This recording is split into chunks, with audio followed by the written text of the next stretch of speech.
that measure passes. With that, the Assembly Public Safety Committee officially advanced Assembly Bill 379, also known as the Survivor Support and Demand Reduction Act. If passed, it would, among other things, make it a crime to loiter with the intent to purchase sex. Anyone convicted could face jail time and a fine up to $1,000.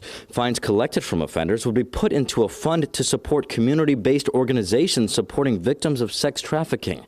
Sacramento Democratic Assemblymember Maggie Krell is the bill author. I think it's a really important bill. But she's frustrated. Some of her Democratic colleagues in Assembly leadership forced amendments onto a major part of her bill. When she originally authored AB 379, it proposed making it a felony to solicit or purchase any minor under the age of 18 for sex. But new amendments forced onto the bill will exclude cases, specifically when 16 and 17-year-olds are either purchased or solicited for sex.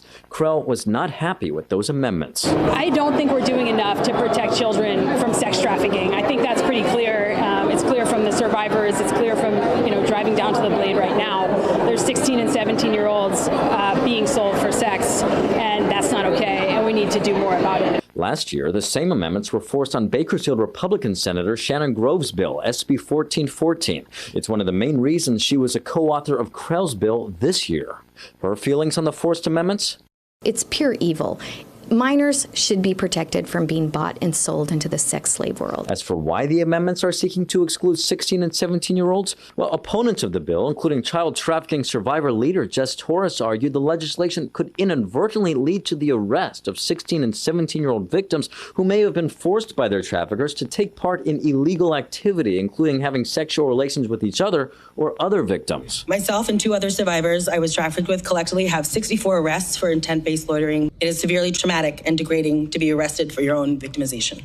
But on the flip side, backers of the bill, including trafficking survivor leader Ashley Faison-Maddox, say excluding 16 and 17-year-olds will do more harm than good. This isn't targeting survivors. This is targeting buyers that are circling the block, looking at different women and children that are on the streets and taking their pick. This is who it's targeting and going after. And that's what we need. 16 and 17 years old. These are girls. And these are people that our society should be doing everything they can to protect. So why are we protecting the predator? Meantime, Assembly Public Safety Committee Chair Nick Schultz says he plans to schedule informational hearings this fall to address what further action should be taken to protect victims and go after perpetrators. To have not a quick solution, but the right solution. And sometimes that takes time, but I'm committed for as long as I have the privilege of serving in this role. I'm going to continue to be collaborative and thoughtful, and I want to get a good answer, and I want to get the best possible answer that we can.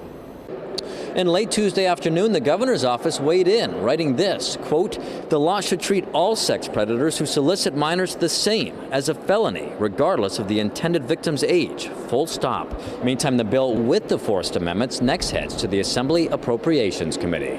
Reporting at the state capitol, covering local news that matters, Eitan Wallace, Fox 40 News.